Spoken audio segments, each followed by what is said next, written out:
Good morning, everybody, and welcome to the launch of the Apprenticeship Innovation Funding.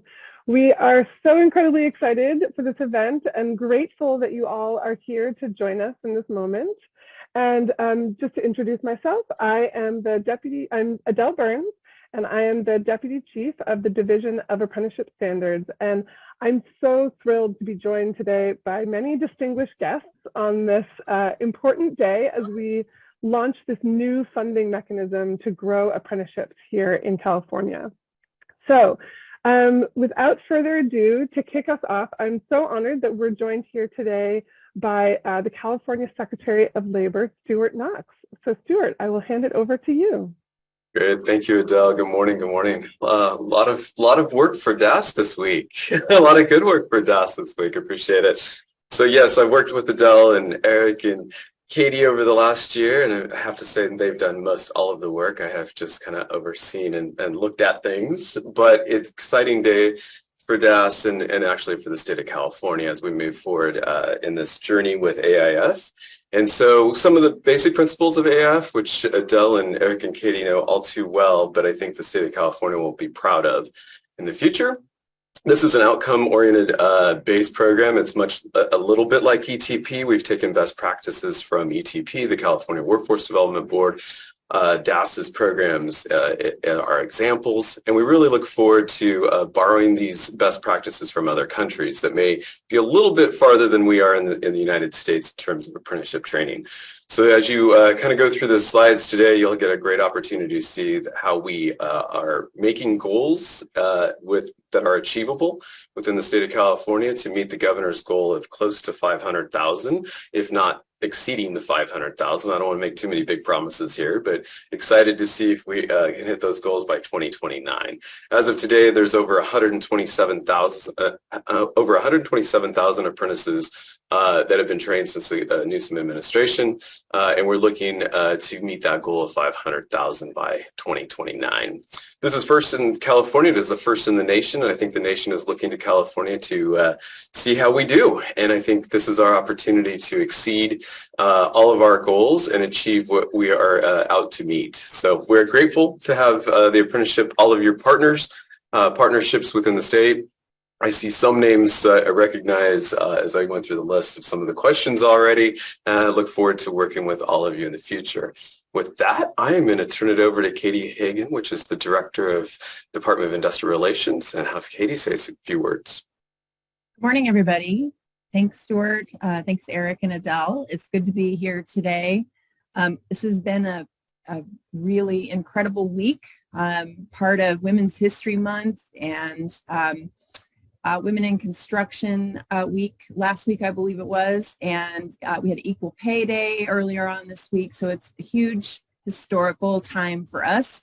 And there may be a number of people on this call that were involved in our big announcement earlier this week in press conference where we announced our Women in Construction grants, which we're very excited to kick off as well.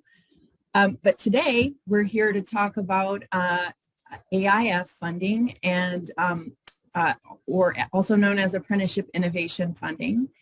And as you probably know, DIR, Department of Industrial Relations, our focus is on upholding, positive working conditions and creating equitable opportunities for workers whenever possible. And DAS, the Division of Apprenticeship Standards, is really working hard to grow apprenticeship across all sectors and bring new and innovative approaches to the state.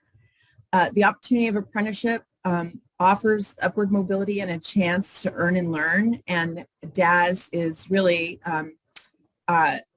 focused on using this funding to expand all those opportunities across multiple sectors.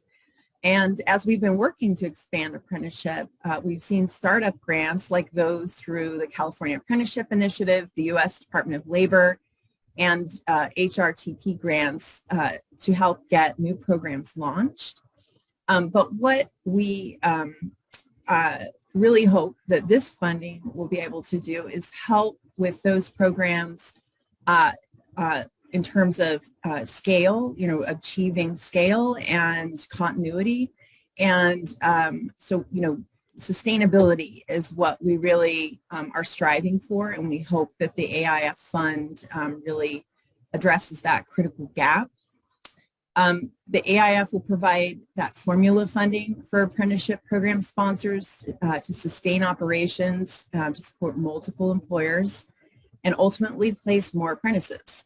The AIF will also bridge a gap in training funding by offering reimbursement for the training of IACA apprentices, and we are hopeful for how this will help our new apprenticeship programs across the state.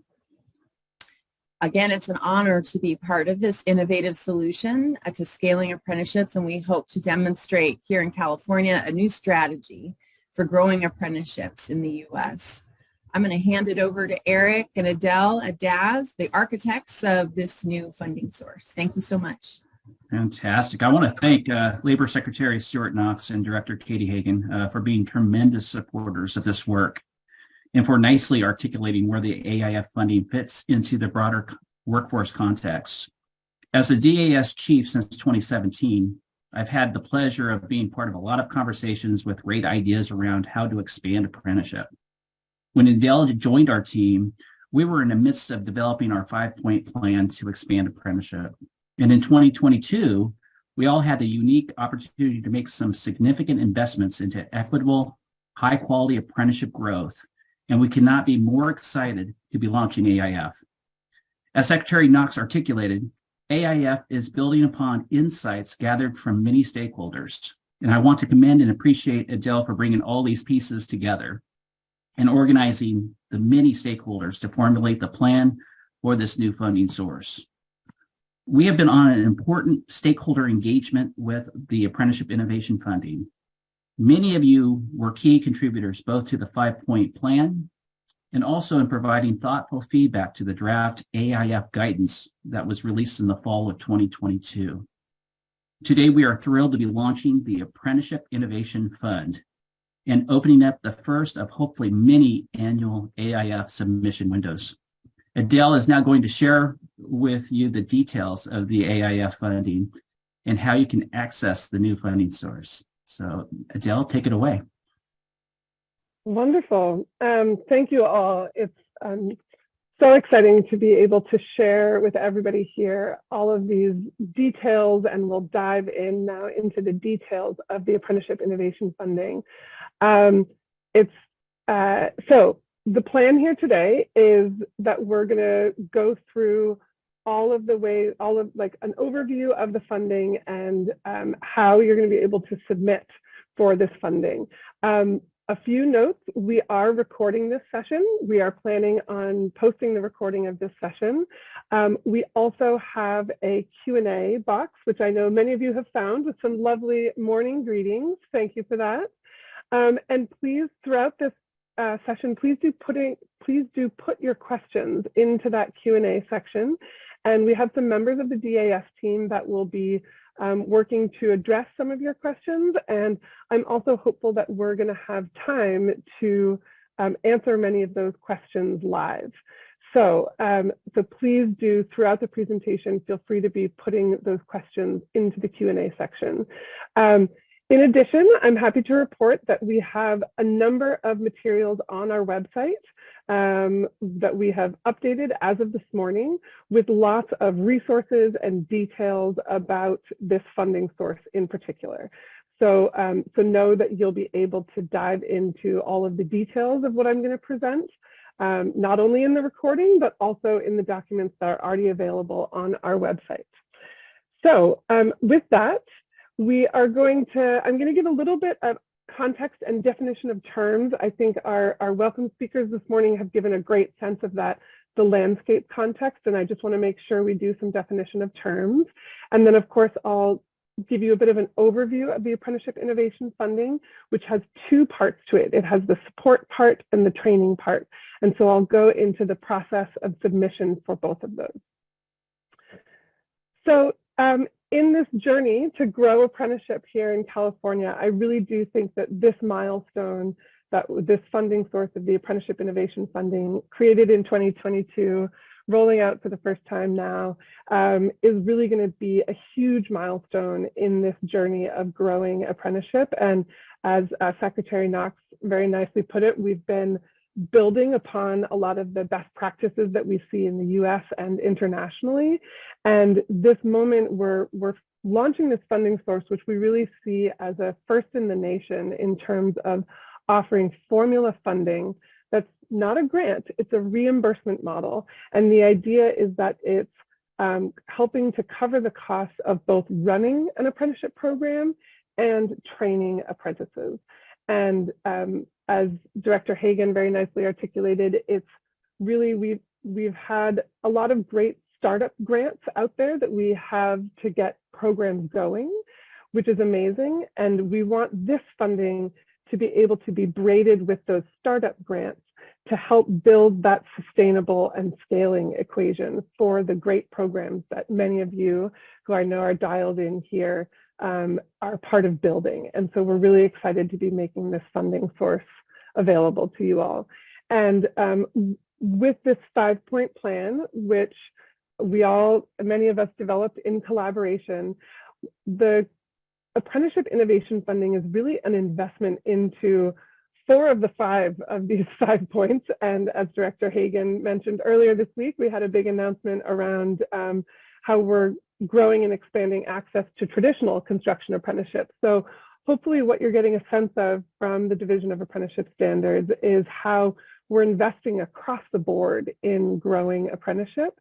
And this Apprenticeship Innovation Funding is particularly an investment into expanding new and innovative apprenticeships and also into regional and sectoral apprenticeship intermediaries.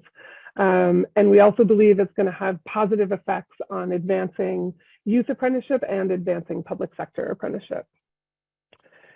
So as many of you know, when putting together an apprenticeship program, there are a lot of stakeholders who come to the table. We really believe that it starts with the employer and the need of an employer to hire folks. And very quickly, they need to bring an educator to the table in designing an apprenticeship, because it's really about those 2 pillars of the job and the education to complement that job.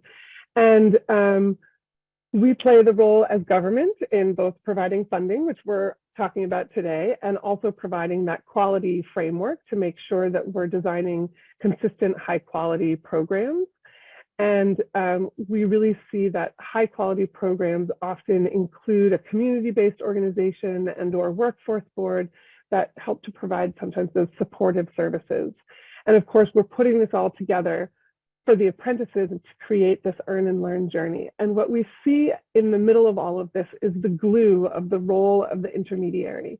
And this Apprenticeship Innovation Funding is really an investment into creating that sustainable model for whoever steps up to be the intermediary, and also to think about the training and the education part of the apprenticeship. So when we say apprenticeship intermediary, and we talk about cultivating an ecosystem of regional and sectoral apprenticeship intermediaries, what we're talking about is the entities who are playing that connective tissue role, who are aggregating the needs of multiple employers, bringing employers and educators to the table, registering with us at DAS and with DOL, recruiting, placing, and supporting apprentices through their journey, and of course running and scaling the program.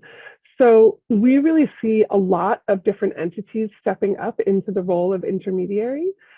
Traditionally, unions have played the role of the apprenticeship intermediary, and that's very true in the building and fire trades. And we see that being true also as we expand apprenticeship.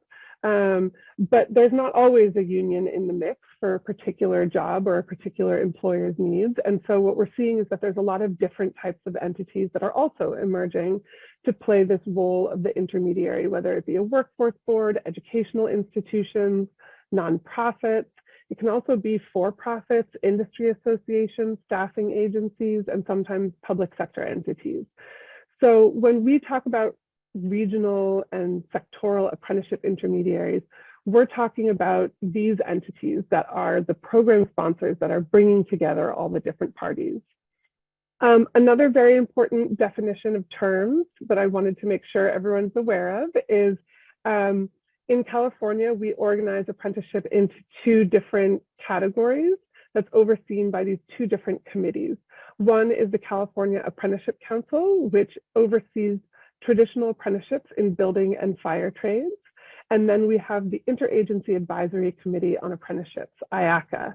And this is the entity that oversees all of the other sectors, which includes healthcare, technology, education, advanced manufacturing, really any sector that's outside of the building and fire trades. And so this Apprenticeship Innovation Funding, you'll hear me talk about how it's for IACA apprenticeships.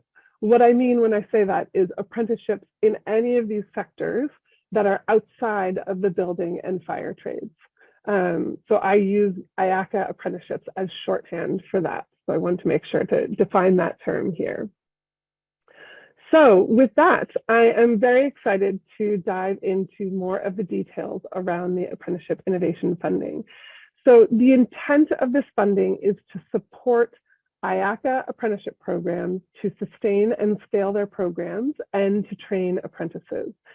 So this year, we have $55 million in general funds to administer, and the way we're directing this funding is in these two different categories.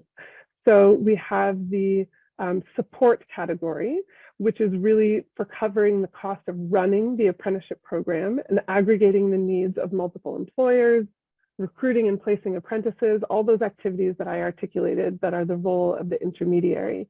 And that dollar amount is $3,500 per active apprentice per year, prorated to the month, along with a $1,000 completion bonus. And then the Apprenticeship Innovation Funding, the training side, will allow for new apprenticeship programs to develop really in a more agile fashion, and really this covers the cost of training IACA apprentices. And this year will be $8.82 per training hour, which for those of you who are familiar with related and supplemental instruction funding as administered by the Chancellor's Office, is benchmarked to that same amount.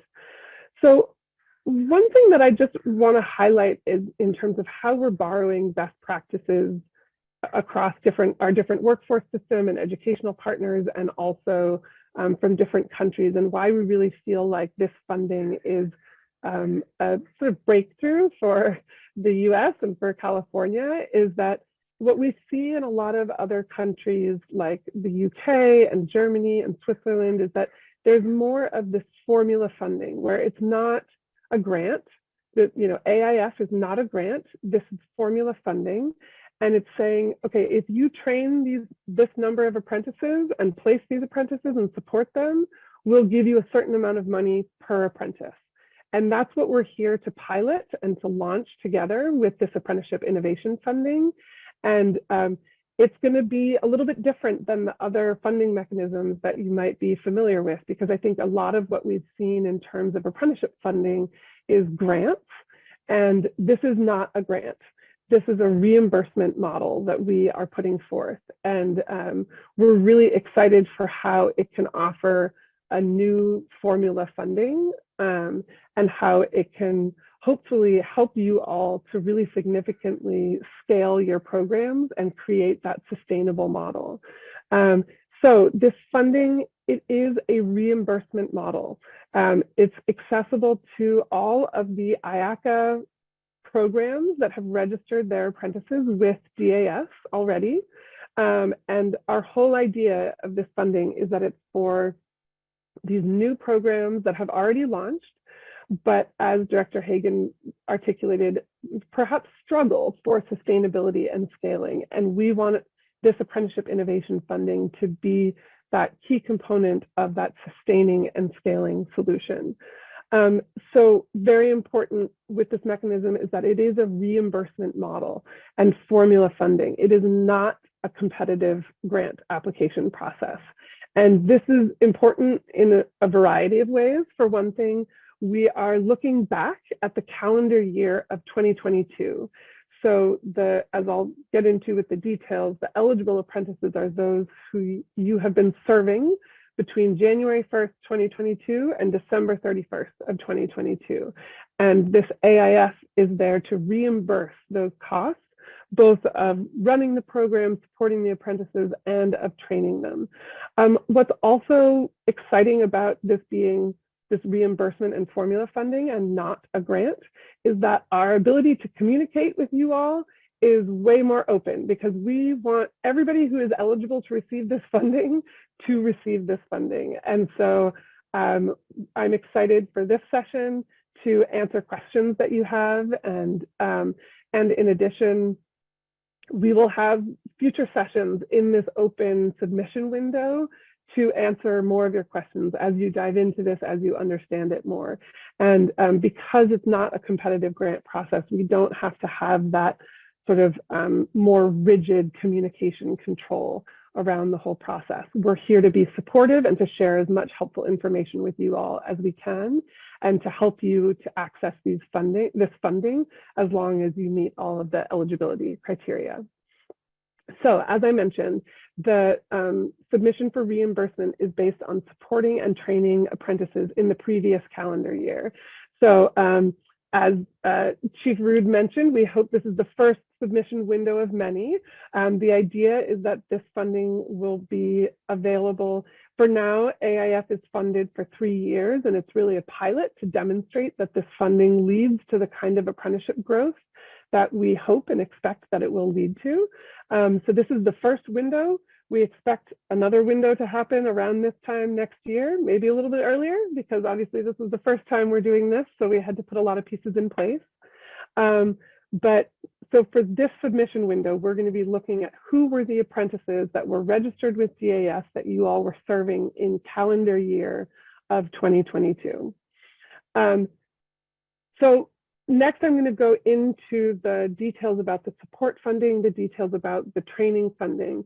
And one thing that I just want to say before I do that is that it is possible that a single entity could be submitting for both categories of funding. And the scenario where I see this is most likely is if the local education agency is the program sponsor, then they are likely to be submitting both to the support category and also to the training category if they are the lead program sponsor. However, what we think is going to be more common is that a single apprenticeship program that has employers, it has educators, it has perhaps let's say a nonprofit, that's the intermediary, that's the program sponsor. Then in that context, the lead program sponsor, let's say the nonprofit, would be submitting to the support funding, and the lead LEA, or really the LEA, all LEAs involved in the program are going to be submitting to the training funding to get reimbursed for those training costs. So there's going to be multiple, from a single program, there may be 2 entities that are applying, one to the support side and one to the training side. So that's just to help you kind of frame where you might fit in terms of which category of funding. So true across the board for AIF support and training funding is who are the eligible apprentices for this funding. The apprentices that are associated with IACA programs, and the apprentice has to have been active at some point in 2022 and placed with an employer. So in the apprentice registration process, there's a step in that process where the program sponsor enters whether the apprentice is what's called firm agree to train, which means that the firm, being the program sponsor, agrees to find placement for that apprentice. But what we want to see is an actual placement with an apprentice. And so we want to see what the apprentice actually placed with an employer, and that being entered into our database. So that's an important eligibility component, is that if apprentice is registered as only firm agree to train in CAS, then they are not eligible. And don't worry, in this process, you're going to get a chance to update your registration and clean up your data with some additional data points, which I'll talk to in a moment. And of course, you'll be able to update this linkage between the apprentice and the employer. Another really important point is that the apprentice compensation must meet the quality jobs framework. And Secretary Knox mentioned at the top about how we're borrowing some of those best practices from High Road training. And one of those best practices is this quality jobs framework. And indeed, this framework is used and led by the Employment Training Panel. We have brought the table here for easy reference for you all. So this is the compensation package that we are going to be requiring to be eligible for this Apprenticeship Innovation Funding. You can see there's a little bit of variability based on the counties. And the compensation is both the wages and the value of the health benefits package. So we're allowing for up to $2.50 per hour in compensation worth of a benefits package to be included in the compensation calculation for eligibility for this AIF funding. So we have used the new higher wage standard as published by ETP for 2022. And you can expect that in future years, we will be using that same benchmarked wage standard from ETP. And they have actually already published their 2023 wage standard. So you can expect that a year from now, when we're doing this again, that we'll be utilizing that 2023 wage level. So if you're a new program, you're going to want to be looking at that, that new wage level. So the overall timeline that we're going for here, we are launching today, which is very exciting. And we have about 8 weeks of an open submission window. And the deadline for submissions is May 11th. So that's our open submission window. And we will be taking May and June to review and process those submissions. But I will say the sooner you get your submission in, the sooner we can start that processing, and the sooner we can get to the important estimated payment window. So we're estimating payment in July through September. All of these are estimates because we're doing this for the first time, but we've been working very hard across many departments to try to get all of the systems set up to try to meet this timeline. So, and you can expect that in future years, the timeline will be roughly similar. We might try to launch it a little bit earlier in the year when we're doing it for the second time around, but this is the timeline for this year. So with that, I want to dive into some of the details about each category of funding and how you're going to be submitting for reimbursement. So we're going to talk first about this support funding. And just as a reminder, the primary intent of this funding is to be utilized for running the apprenticeship program, right? And so we're really thinking about the activities of those apprenticeship intermediaries and all it takes to run an apprenticeship program. So the funding, as I mentioned, is $3,500 per active apprentice per year. And we're prorating that to the month. So if your apprentice started in July, you would get half that amount. If they started September 1st, you would get a quarter of that amount.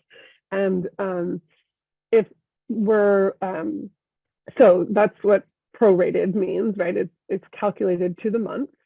And then for any apprentice that completed their apprenticeship at some point in 2022, there is a $1,000 one-time completion bonus for that apprentice actually completing. So that means that they achieved their credentials. So if they dropped out or canceled or any of those things, obviously we don't consider that completion. It's when they actually they complete their apprenticeship. And the idea of this is that it's annually based on the apprentices who are actively registered with DAF. So the eligible entities to submit for the support funding are any entity that's a registered sponsor with DAS for an apprenticeship program. And that is the most important thing to us. Who is the registered program sponsor? And it means that in terms of the type of entity, we're being pretty broad and flexible about who is that entity. It could be an apprenticeship intermediary. It could be a union, labor management partnership organization. It could be any branch of our public education system, including our CSUs and UCs. It could be a workforce board. It could be a nonprofit, for-profit, a public sector entity, an industry association. And if it is a single employer apprenticeship program, then that single employer can apply directly for this support funding, because they are doing the work of running the program, of registering it with us, of supporting the apprentices. So those are the eligible entities.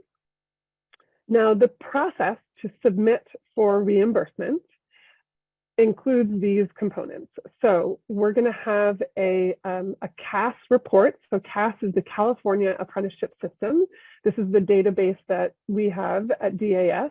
You all might know it through the web registration process. And we are going to be asking you to enter some additional data points, which I'll go into, and then generating a report, and specifically the AIF support report. And really, this is the key components. I'm going to go into more detail on this one. We then need to have the fiscal entity designation. The majority of apprenticeship programs are run with a committee, and we need that committee to all agree on who is the one entity from the committee who's going to be submitting for reimbursement. So who is going to be that fiscal entity that receives the funding, and we need that letter signed by the committee. We are asking for a bit of fiscal reporting because this is a reimbursement model, so we need to see demonstration of costs that we are therefore reimbursing. And then there's a pretty simple cover sheet and a few very simple forms that are just about sort of summarizing the information and making sure we have the payment information for the fiscal entity. And then we need you to put all of this together in an email and email it to this new inbox we have created, aif@dir.ca.gov. And all of this needs to be submitted by May 11th at noon. So I'm going to go into a little bit more detail about all of this. So the most important thing, and I would encourage folks to start this process today if possible, but really start it as soon as possible, is to enter a few additional data points into the web registration process. So in addition to what we already asked for, we are going to be asking for that, who is the actual employer that the apprentice is placed with. I mentioned this earlier. If firm agreed to train is what is entered for your 2022 apprentices, but of course they are actually connected to an employer, great. We want you to come in and update that and tell us which employer they have been placed with. We are asking for the actual apprentice wage and the current health benefits package valued at the hourly rate. We're asking for the number of on-the-job training hours completed in 2022. And we know that some programs are competency-based programs and aren't time-based programs. That's fine. What we're asking for here is just the number of hours worked, essentially, by the apprentice in 2022.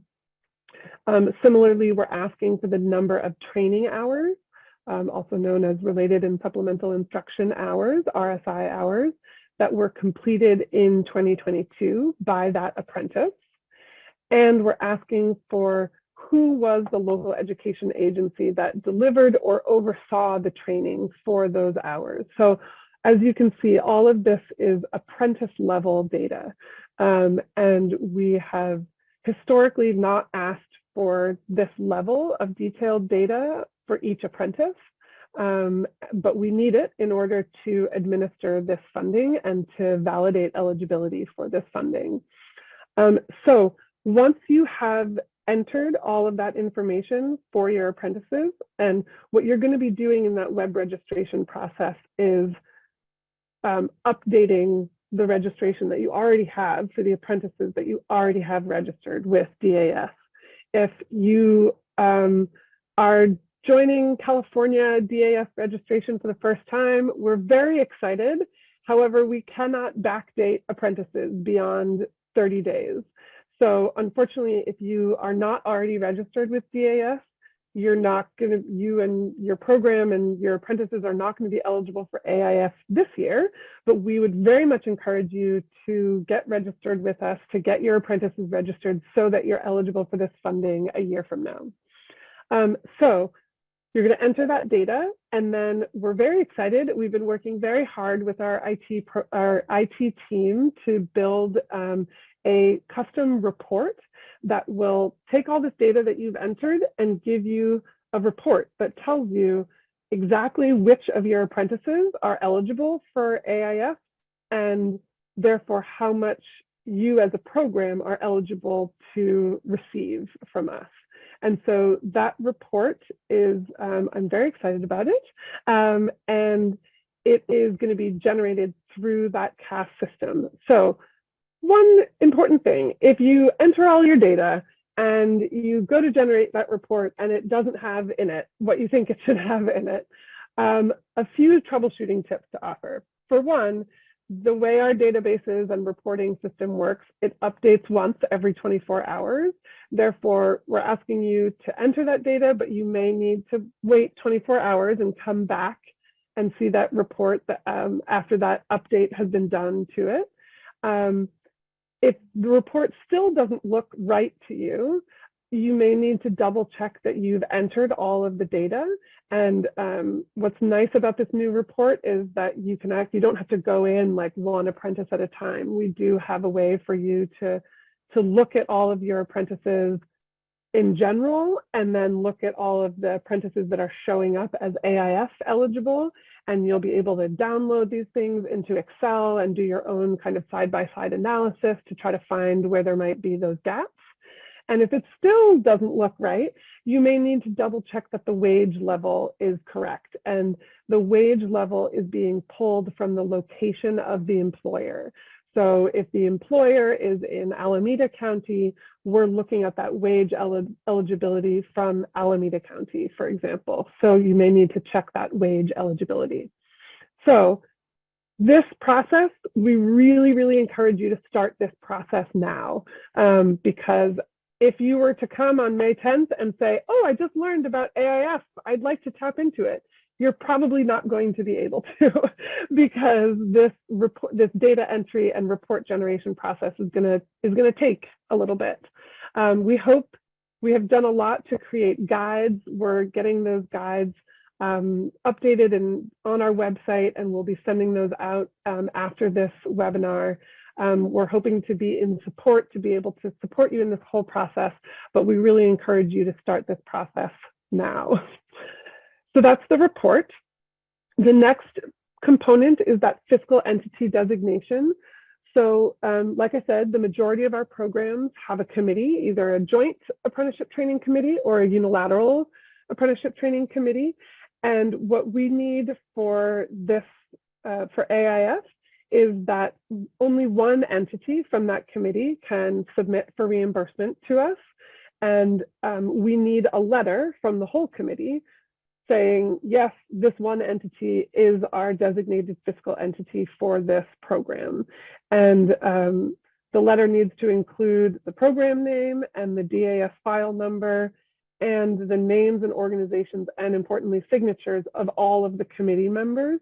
And those committee members need to be the same committee members that are registered with us at DAF, because we will be validating that letter with the committees that are entered into our CAS system. So that may also mean some of you will want to reach out to your DAF contact to make sure that your committee members are up to date with us, so that when we do that validation check, everything checks out. Now, if you are a single employer program, you don't need this letter because you are the single entity. You don't have a committee. Therefore, you don't need to do this letter. We just need you to indicate on the cover sheet that you are the fiscal entity for and that you're applying, and that information. So for the fiscal reporting, what we're asking for is a high-level expense report and a narrative. The expense report should be categorizing your expenses from 2022, right? That demonstrate the costs that you incurred in running your apprenticeship program. And I encourage you to go onto our website to see the guidance document where we've gone into a lot of detail, a lot more detail than what's here, about what are the eligible activities covered by the AIF funding. We tried to be pretty broad. It can cover the salaries and travel of folks working for the apprenticeship intermediary, marketing costs, support services, a whole lot of things related to like employer incentives, outreach, support costs. If that was something you did in 2022, it can be covered. Operating expenses, contractual services. So we want to understand how you're spending how you spent money in 2022 so that we can reimburse you for it. The sort of three not allowable expenses are the wages for apprentices are not allowable expenses. Food and beverage are also not allowable expenses. That's just a quirk of public funding. And lobbying costs are not allowed expenses. But otherwise, we're pretty broad in terms of the allowable expenses. We just need to see a demonstration of those costs. And then finally, we have the cover sheet. So we have a different cover sheet for support than for training, so make sure you're doing the right one. So the AIF support cover sheet, it's really just a high-level summary that tells us who's the fiscal entity and sort of the summary of the different occupations and the dollar amount that you're requesting, and you're going to be pulling that number from that AIF report that you get from the web registration process. And then the standard form 204 is what we need in order to pay you. So that's just a pretty simple one-pager. And then there's what's called a standard form 205. This is optional. This is if you have if your fiscal entity somehow has a different mailing address for payment. So that's just optional as needed. So you're going to gather all these elements. We've created this lovely little checklist here. It's also in the guidance document. So put together all these pieces, the cover sheet, the CAS report, the letter from the committee, if applicable, meaning if you're a single employer program, you don't need that letter. The expense report, the expense narrative, and the Form 204 and the 205, again, if applicable. So we want you to put these together into one email and send it to aif@dir.ca.gov by May 11th at noon. So that is the support side of things. And on the training side of the funding, so just to orient your brain again, the training side of things is to cover the cost of training IACA apprentices. And we recognize that there are a few different ways to cover the cost of training apprentices already in place in California.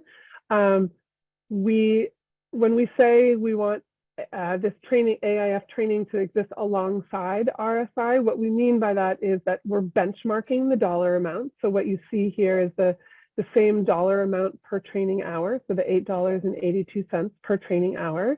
They're benchmarked to each other. But the idea is that you are collecting one or the other, not both. We are hoping, we know that a lot of the RSI funds have been around for a long time. California was an innovator when they created that RSI funding. There's many states that don't have that kind of RSI funding. And we know that a lot of our CAC programs, the building and fire trades, heavily utilize that RSI funding. And we know that it's been challenging for some of the new programs that perhaps many of you are a part of to access that RSI funding, which is part of why we've created this AIF training funding. So the idea is that this training funding is for the training of IACA apprentices. So therefore, the eligible entities to receive this funding are the local education agencies that are associated with the training of apprentices.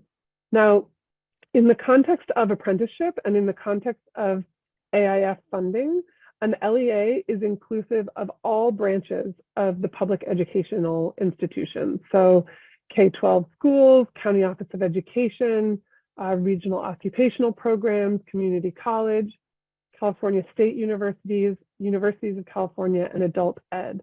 So what is different about this is the CSU and UC have not historically been able to tap into RSI funding, and indeed they continue not to be able to tap into RSI funding.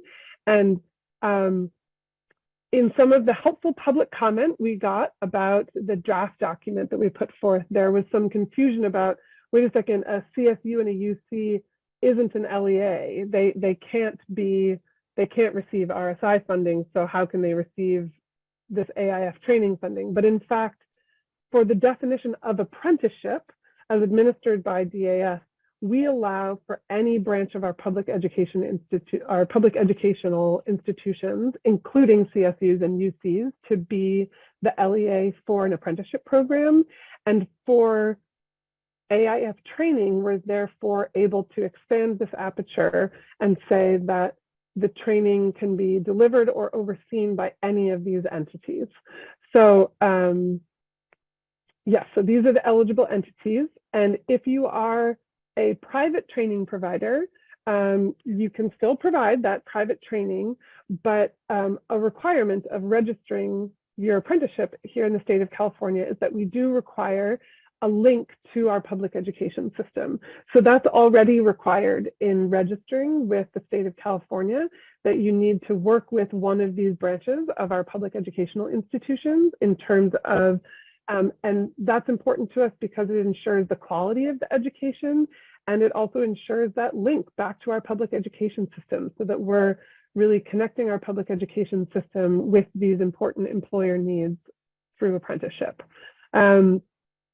So it is possible for, just like with RSI, AIF funding can be passed on to another entity that's actually delivering the training, but in that context, the LEA is still overseeing the quality and, importantly, playing that role of being the fiscal entity for apprenticeship training funding in California, including AIF.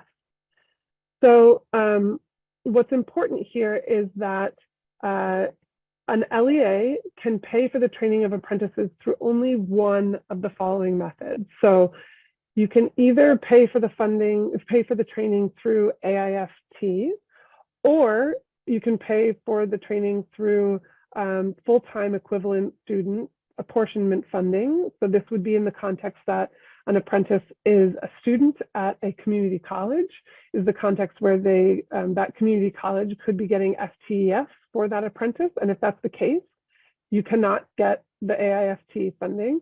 And another mechanism for paying for the training is that RSI funding that I've talked about. So we need to make sure that there is no double dipping happening between these three categories of funding. And of course, this is going to be most relevant in the context that the LEA is a community college, a county office of education, K-12, adult ed, sort of those traditional like RSI LEAs. This is going to be applicable in that context. So we are going to be asking in the cover sheet for the training funding that you validate that you are not double dipping on these funding sources.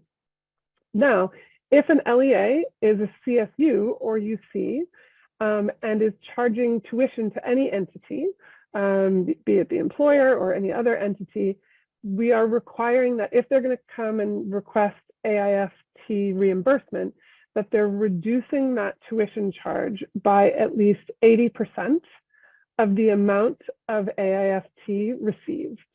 And I'll get to the fiscal reporting side of this in a moment, but high level, what we're looking for is that at least 80% of this AIFT funding is being used for the classroom training, for the training of the apprentices, but we understand that there's overhead costs to doing this, and so we're allowing for up to 20% to cover those overhead costs. And so when we try to apply this principle of not allowing, you know, double dipping into multiple funding pots to pay for the same activity, this is how we're applying that principle consistently, regardless of the type of LEA that an entity is.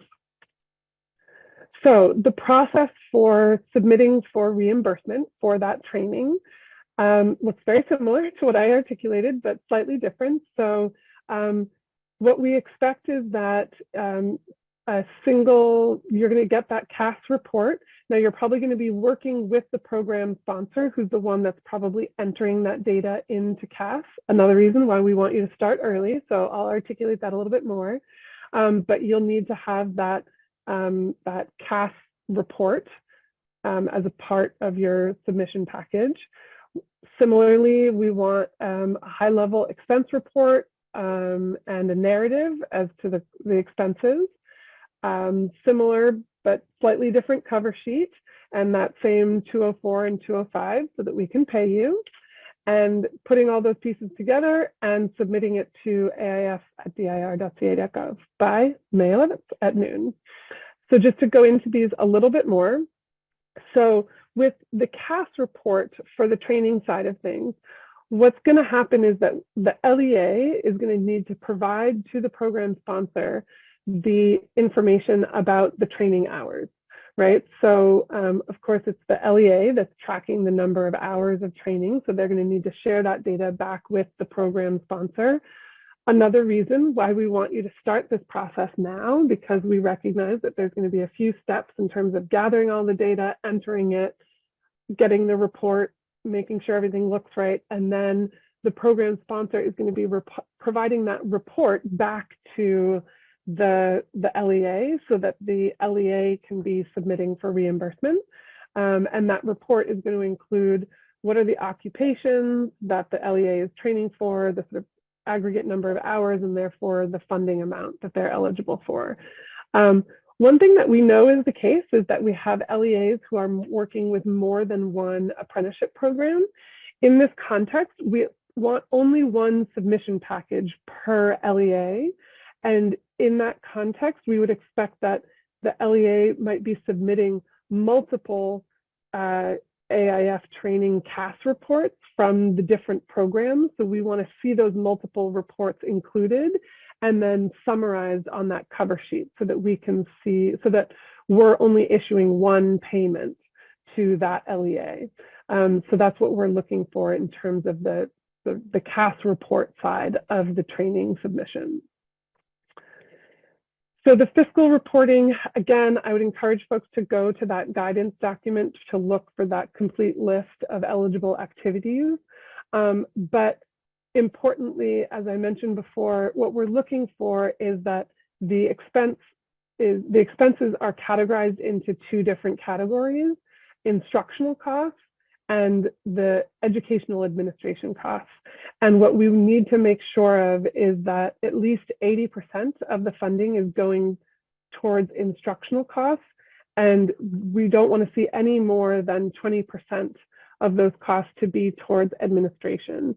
And one thing I'll say is that in the context where some branch of our public education institution is working with a private training provider that's actually delivering the training, it means that that the overall administration costs, both by that sort of overseeing LEA and any administrative costs by that training partner, should not in combination exceed 20% of the overall funding. And that LEA will be responsible for demonstrating these expenses in this expense report and narrative in collaboration with that training partner.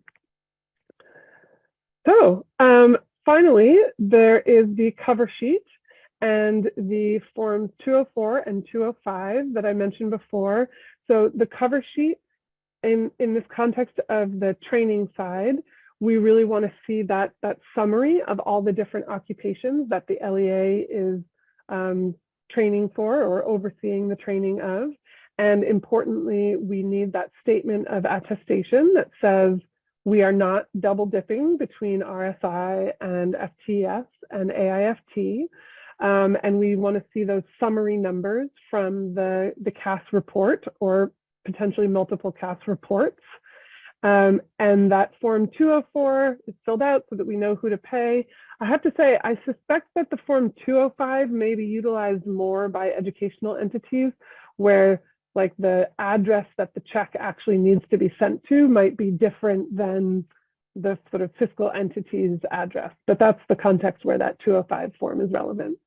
So we want you to gather all these elements, the cover sheet, the CAS report or reports, the expense report, the narrative, and the 204, and potentially the 205, and submit all of those by email. So with that, I am going to get to questions in just a moment. So if you have questions, be entering them. I know we've had lots of questions percolating into here as we go. So in a moment, I'm going to ask my colleague to moderate and ask me the questions that have been emerging, and we'll answer as many of them as we can in the little more than half an hour that we have remaining here. So in terms of next steps, what I recommend is go to our website, which has been newly updated, and review that AIF guidance document. That is the document that goes into all the detail of all the things that I have presented here today, but in more and important detail. So please take a look at that. That should be like your continued reference guide in terms of this AIF funding source.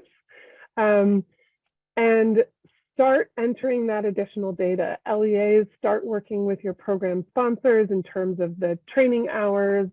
Program sponsors, I'm sure you're already tracking the wages, but if you're not, that's an important thing to be gathering that data on and starting to enter all of that into CAS so that you can generate that report.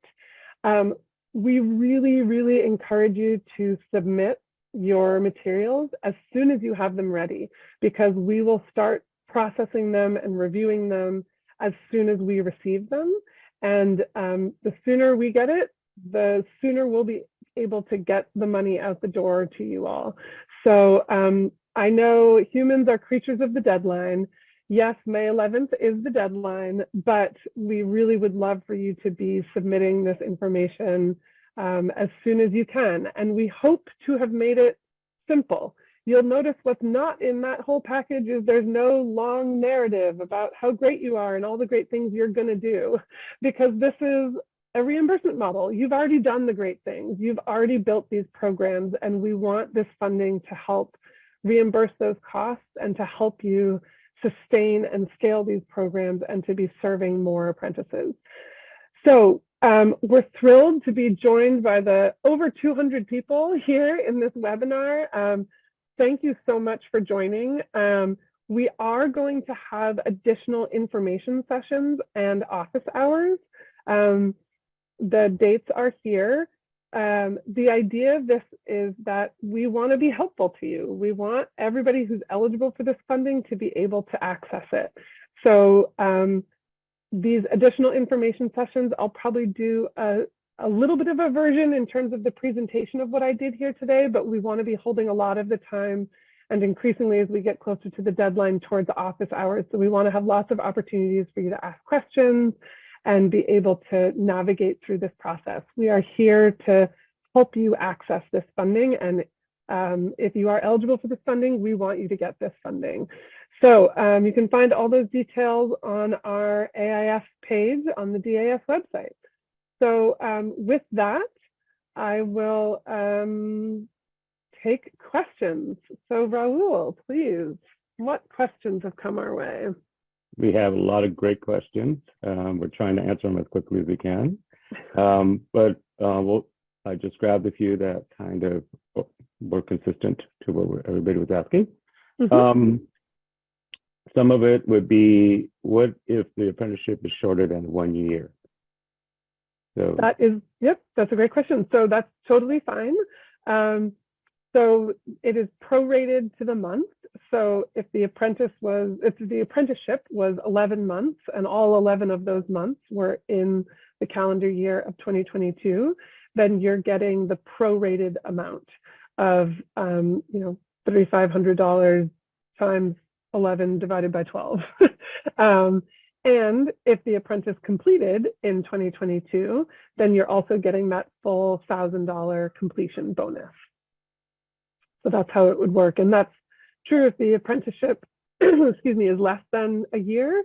But also what we know is going to happen is that there are going to be apprentices who maybe were active only through February, and then they finished their apprenticeship on, February 20th of 2022.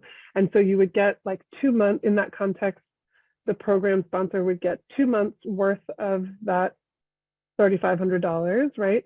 And the $1,000 completion bonus in that context. Or perhaps you had an apprentice who started in November, and so you'd get the same prorated amount of 2 months worth of that $3,500, and not the completion bonus, obviously, because they're then still an active apprentice in 2023, but perhaps next year you'll get that completion bonus when the apprentice completes. Great. And another question we had along those lines was, are the training dollars calculated for OJT hours or RSI hours? The training dollars are entirely based on the RSI hours. So OJT hours are the number of hours worked, and that is not classroom time. That's working time, right? So we're expecting that the apprentice is being paid during those OJT hours. So the training funding is only for the related and supplemental instruction classroom hours.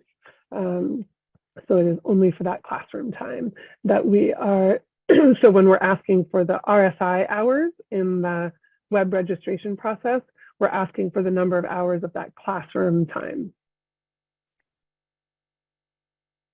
Okay.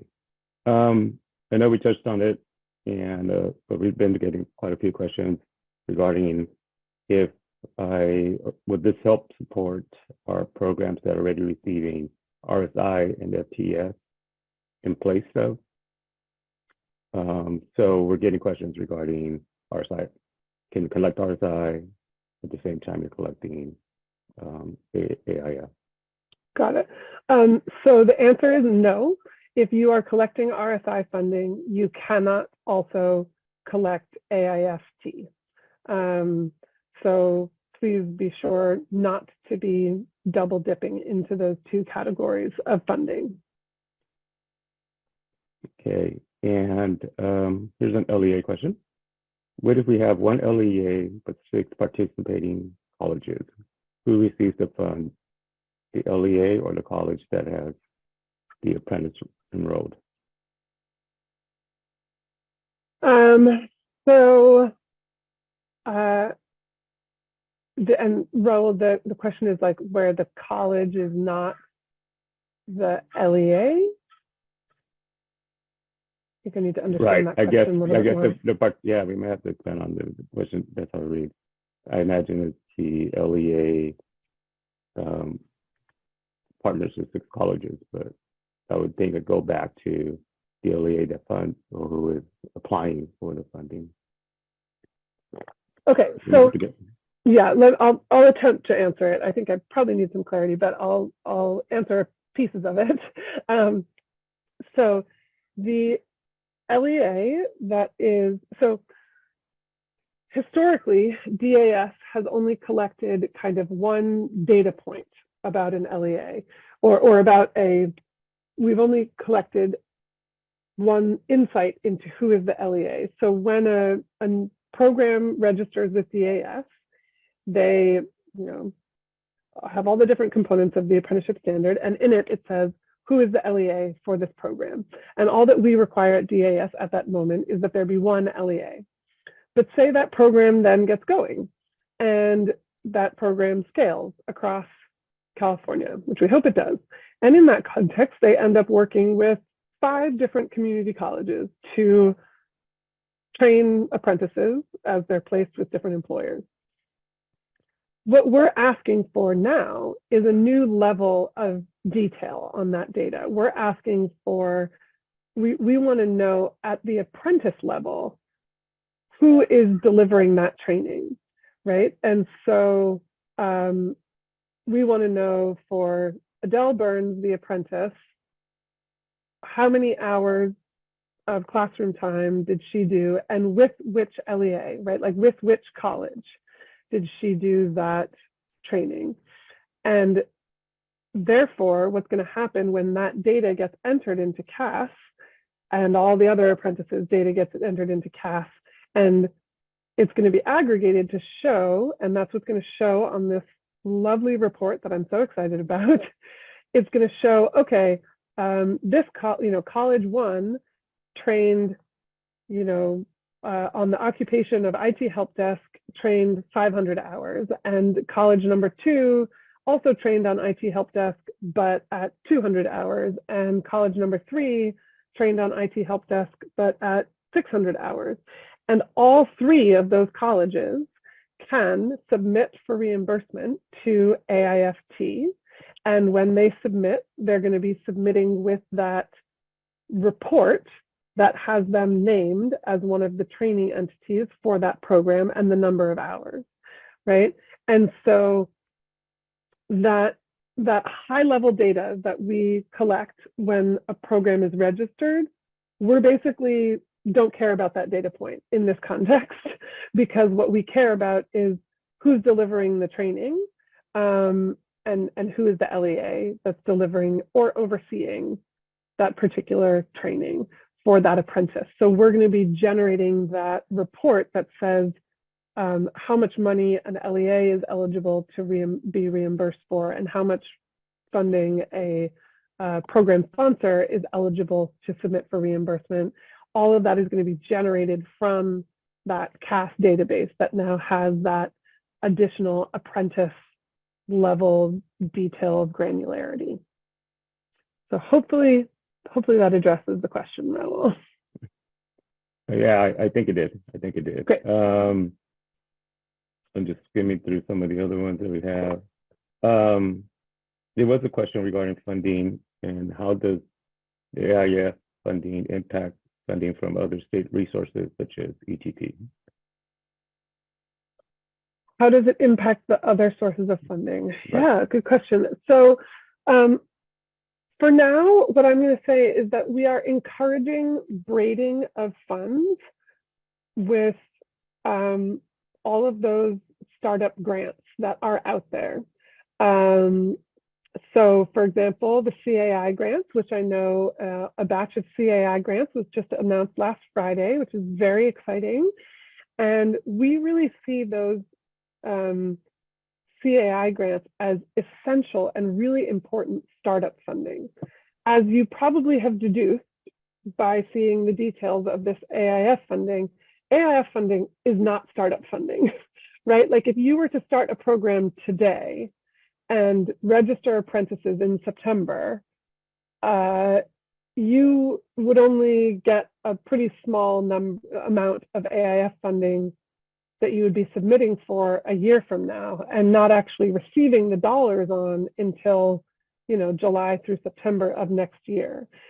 So we really see that the multiple funding sources play an important braiding role. So as Director Hagen mentioned at the top, like the CAI grants, the DOL grants, which we hope and anticipate there will be a new round of DOL grants coming out this spring.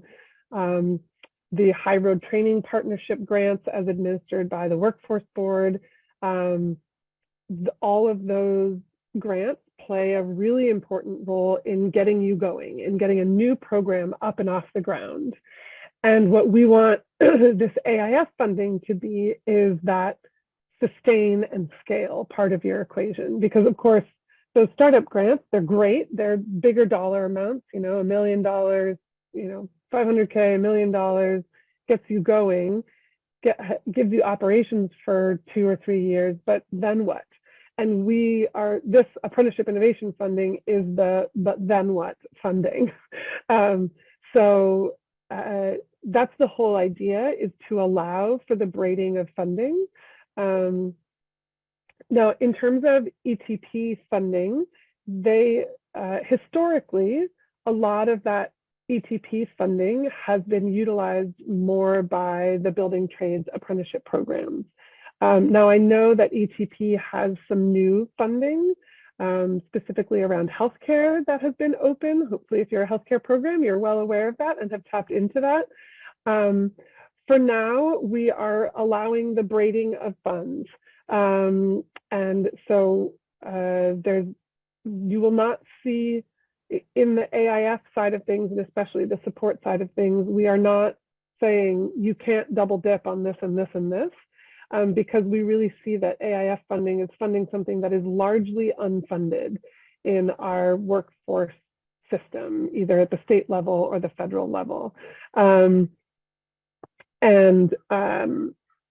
So the only place where we have this sort of you can't double dip is on the training side of things, because we do know that there are a few ways that we already pay for the training of apprentices, such as RSI funding or FTES funding, and so we don't want that double dipping to happen.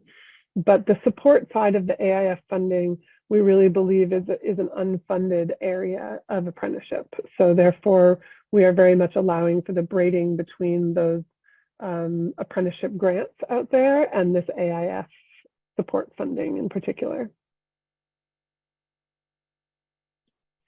Great. Again, scanning through some of these.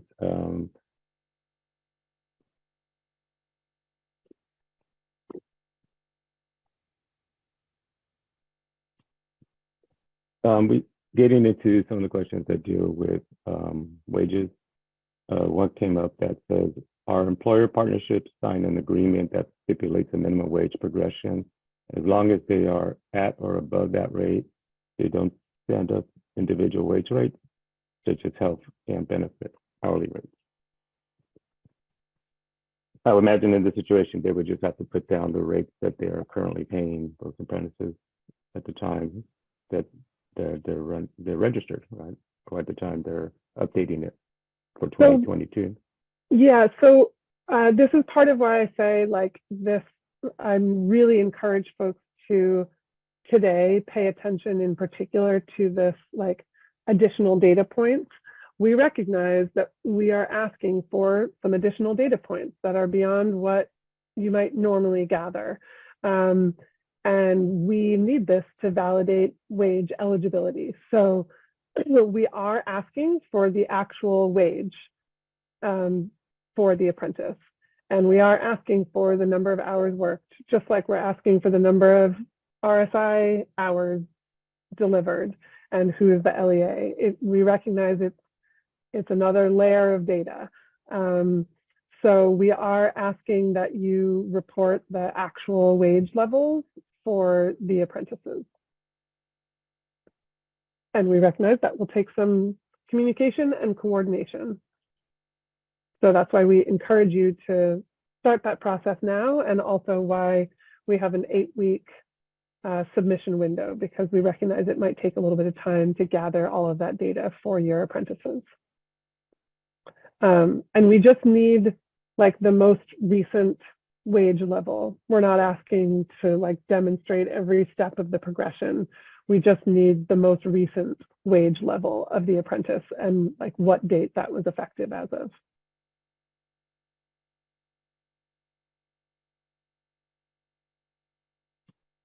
Great.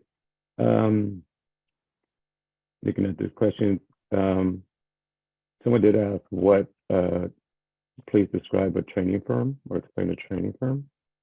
Sure. I believe go ahead.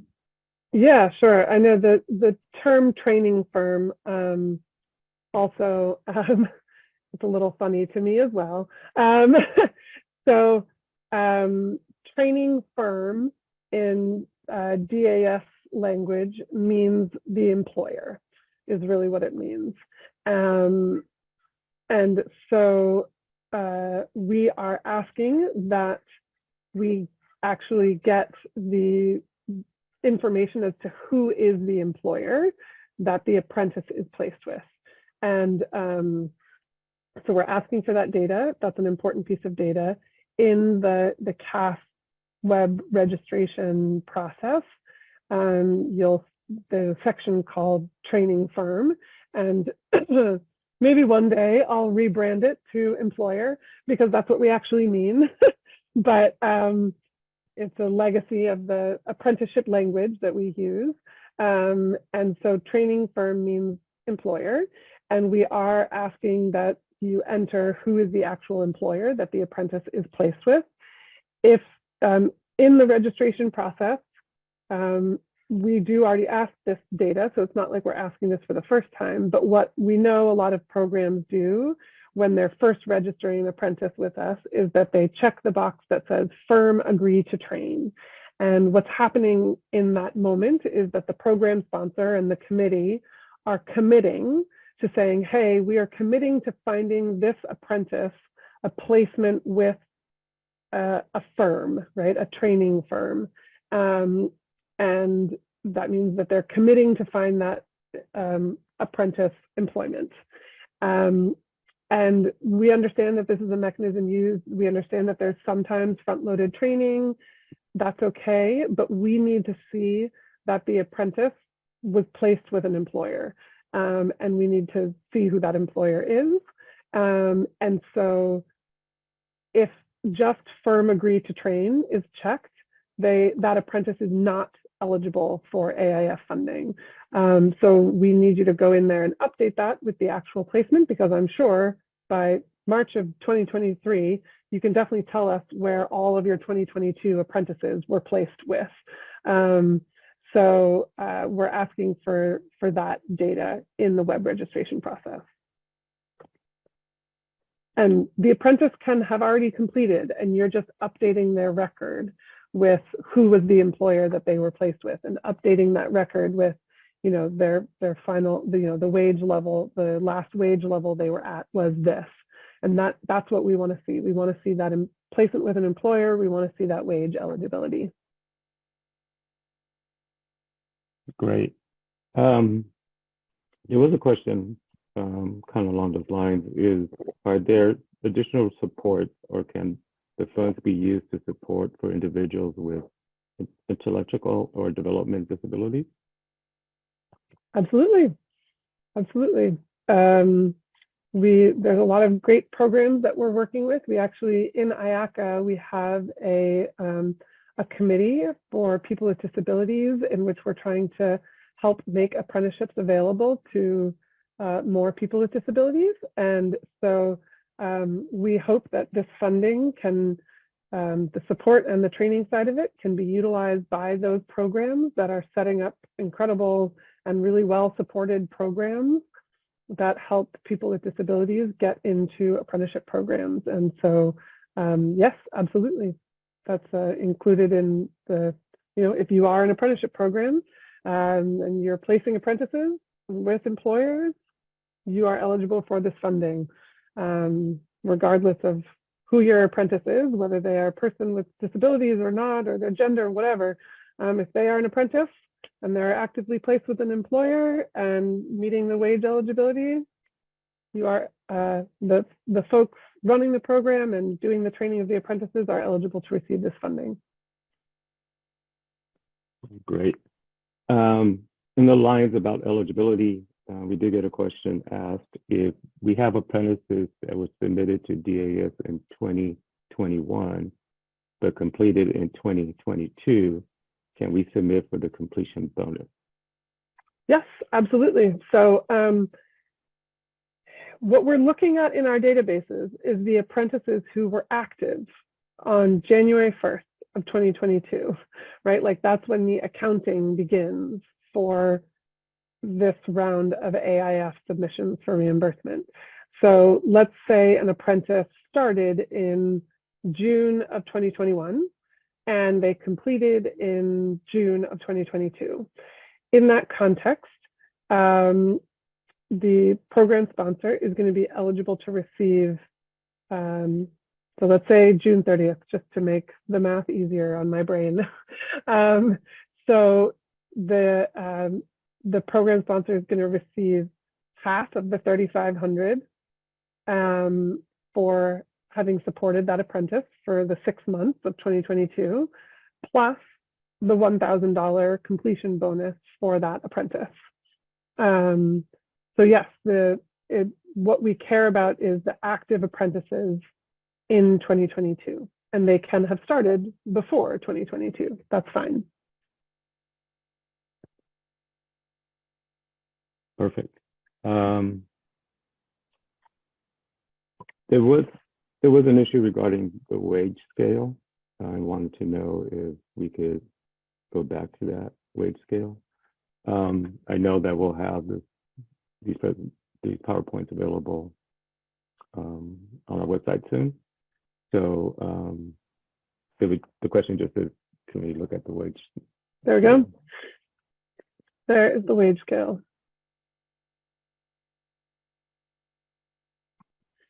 And again, it's a geographic location based on ETP's wage standard.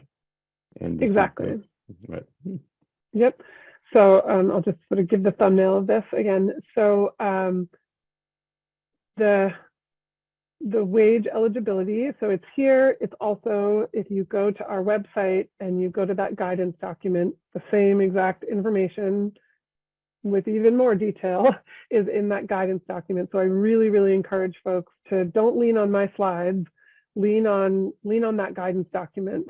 Everything is in that guidance document, and that should be your forever reference material around AIF. So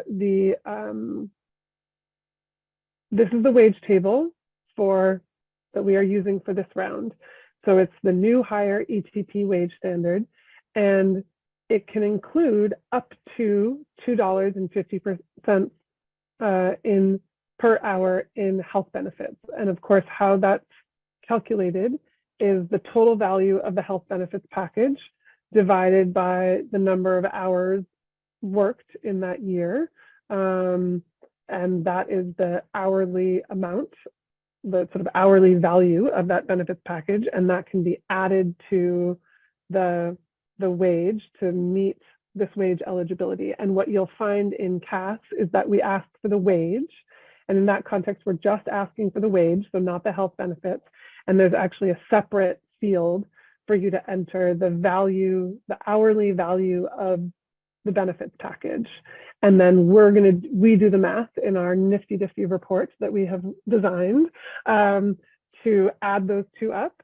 And then what we're checking is, and this is part of why we need that actual placement with an employer.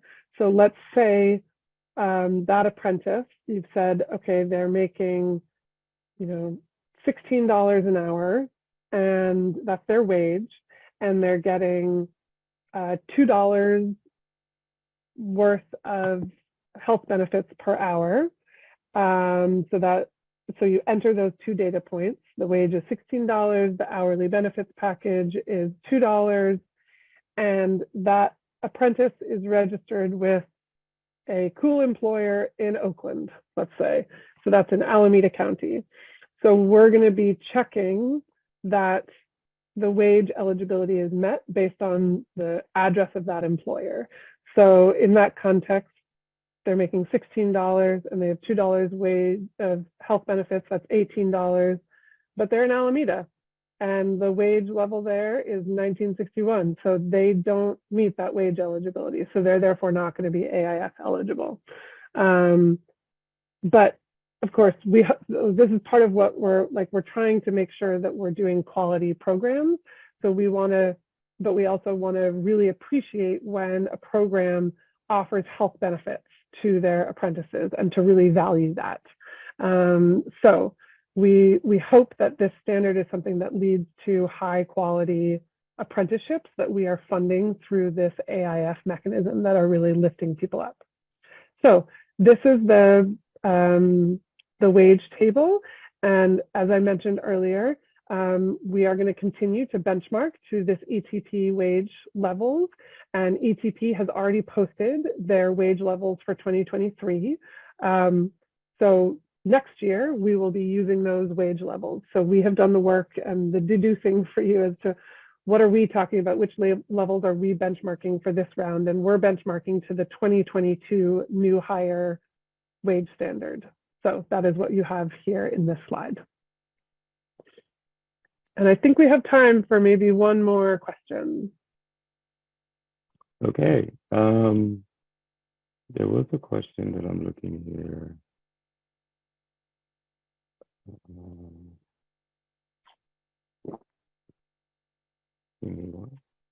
Sorry about that.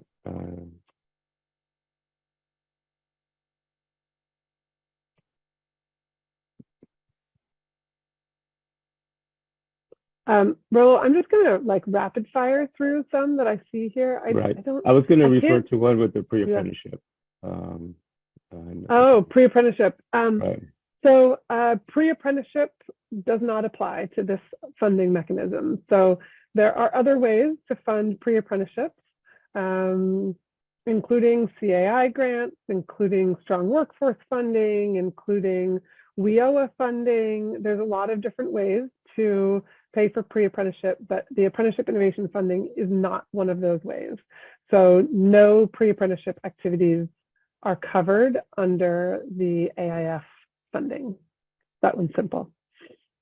I'm just going to rapid fire through some of these. I don't know whether they've been answered. There's a question of, is this funding state or federal origin?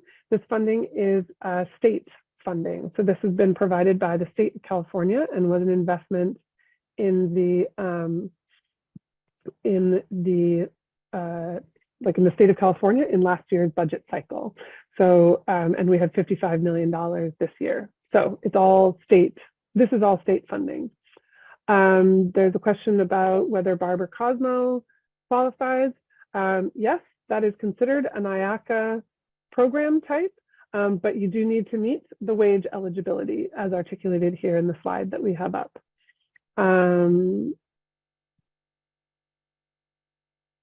May an apprenticeship committee apply for AIF support funds? Yes, and you'll need to designate one entity within the committee to be the fiscal entity that's submitting and receiving the funds. And that entity is welcome to then turn around and like distribute the funding somehow across the partners. That's totally fine with us, but only one entity from an apprenticeship committee can submit for reimbursement with us.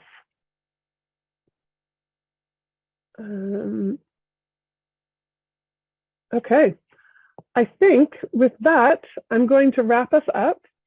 So thank you everybody for all of your incredibly thoughtful questions. Pardon the rapid fire here. So I'm going to end on this slide. Just a reminder, we do have additional information sessions that are articulated here. We will be updating our website shortly with these additional sessions and an opportunity to register for those. So please register and sign up for those if you would like to come and ask more questions. I know we did this session in really, we announced it and then it happened really quickly. And so I'm thrilled that we've been joined by so many of you here. And I want to make sure that we have a few opportunities to share this information. So the March 28th one will probably be at least half of it will be me doing a version of this presentation that you heard here today. And then I'm hoping to have at least half of it for Q&A. And then as we get into the information sessions in April and May, it's going to be more time for the sort of office hours Q&A opportunity to ask questions because we are here to be helpful to you. We really want to answer any questions that you have. We want you to receive this funding if you are eligible, and we want to help you assess if you are eligible. So be on the lookout for those. And again, please start the process of entering the data.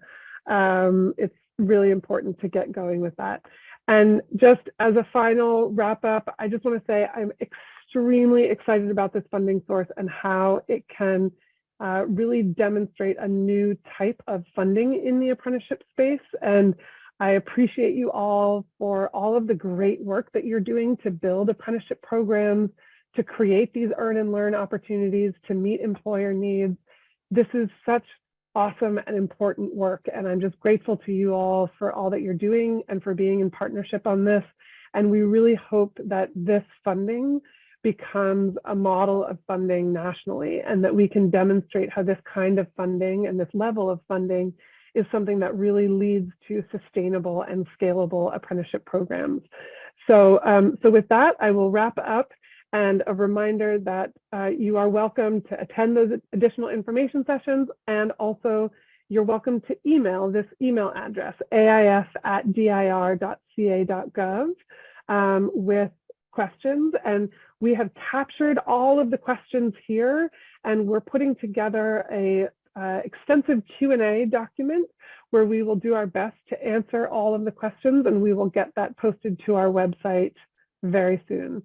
So have a wonderful day, everybody, and thank you so much for dialing in.